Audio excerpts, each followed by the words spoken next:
r/NoSleep. Posted by u/houseofspooks. There's a dimly lit alley on my fastest route home, and recently it's been showing up where it isn't supposed to. It was always one of the most frustrating parts of living in my new apartment. Sure, the area was green and cheery and sure everything I could ever need was within a 15-minute walk, but that alley played on my mind far too often. I've always been something of a night owl and enjoy late nights out with friends or even alone, but the thought of walking through the very sparsely lit, far too lengthy alley that gave me the quickest way home was almost always enough for me to spend an extra 5 minutes on a detour around it. Sometimes I'd be in a bad, or brave, enough mood to give my phone flashlight a toggle and walk down it as fast as I could after peering over my shoulder to check for some unknown entity stalking me. I never could quite rationalize it, but on those rare occurrences the urge to look back into the darkness behind me wasn't born out of vigilance but of something far more primal. You know how you can feel somebody, or something's, presence behind you? Sometimes it'd be the feeling of a presence, and sometimes it'd be the feeling of eyes boring a hole into the back of my skull. I often couldn't resist the urge to turn around, but there would be times the sensation was so strong I'd take off sprinting into the night ahead of me. Enough about how things used to be, though. Over time I grew used to sparing a few minutes more to get home after dark and didn't think too much of it once it became the norm. That was, until a few weeks ago. I had my music on at a low level and was subtly grooving along to the beat in a slightly drunken state after a night catching up with some friends. Like always, my autopilot routine directed me away from the alley and the park that led to it, instead giving me the familiar comfort of a streetlight-lined residential road.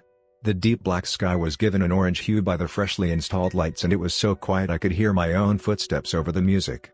Now, the way the detour worked was that it took me on a residential road around the park and that allowed me to avoid cutting through the park through the alley. There were multiple ways around the alley, this was just the quickest of them. At the end of the detour, the two would intersect and I could look into the darkness from the other side whilst silently thanking myself for staying out of it. I was about 60 seconds out from the intersection when I found myself walking down somewhere I shouldn't have been. The transition from that peaceful road to this cocoon of nothingness was so smooth that I'd taken a couple of steps before realizing where I was. By the point I came to my wits, I decided to get out of there as fast as I could, and so my flashlight accompanied me back to where I should have been. I tried to rationalize things once I got home, but deep down I knew something about what happened wasn't right. Still, though, I blamed it all on the alcohol. Until it happened again. And again. It didn't matter which detour I took, nor did it matter how sober I was. If it was past dark and I was on my way home, the alley would show up. Like clockwork. Always at the same distance from my apartment as the original, always the same length and always as dark and cold as ever.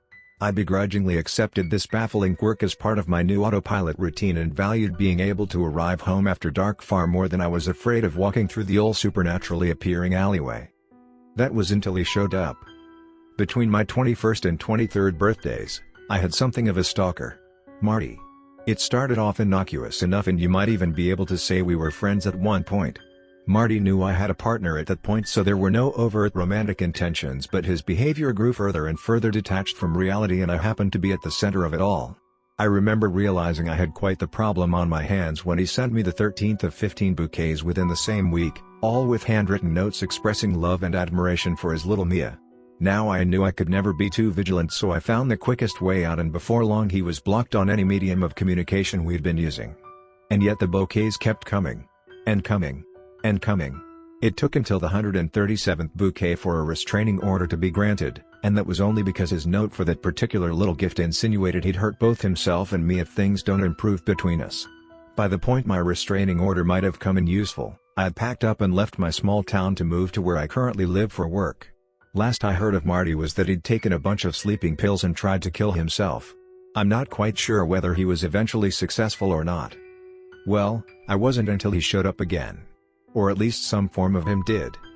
I felt the familiar gaze of angry eyes into the back of my head and couldn't help but turn around, only to be startled half to death by the wiry outline of a man standing about 20 feet behind me. I couldn't make out much of his features, but the whites of his eyes shone amongst the blackness he was shrouded in, and they never broke contact with me. I felt them before I turned around, and I still felt them when I spun back the other way to sprint the rest of the way to perceived safety. Sleeping was difficult that night, and when it finally came I was greeted with nightmares of the man's presence. Just like earlier that night, he stood there. Waited. Watched. As always, the alley made an appearance the next time I was out after dark a few days later. I tried to forget what was waiting for me in there last time as I approached the point of no return.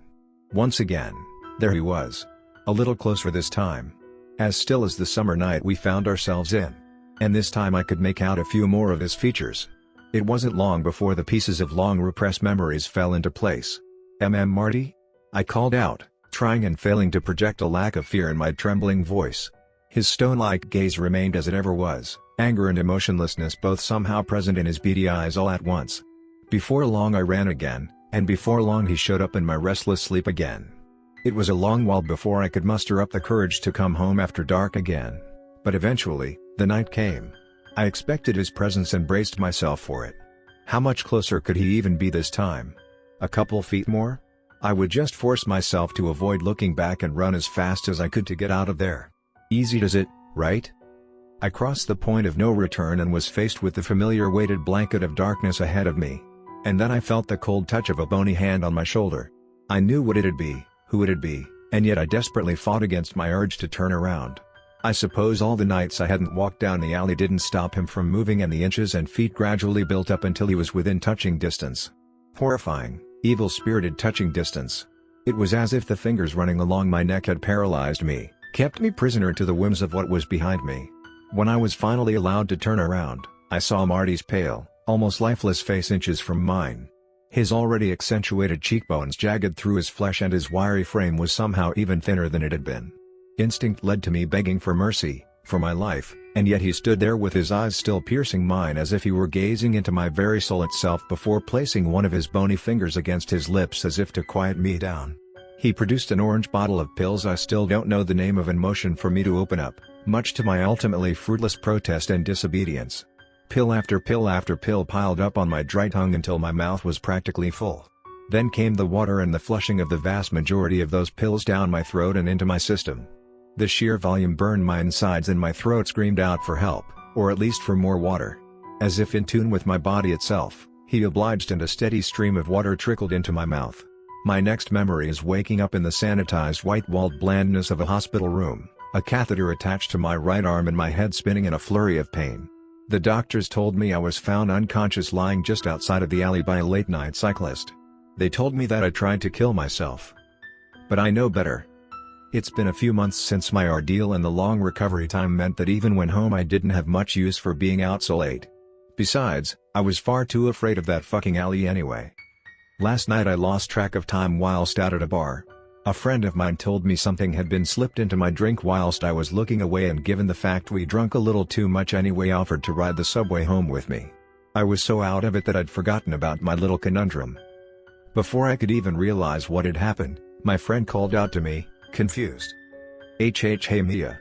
Where are we? I focused my blurry vision. And there he was,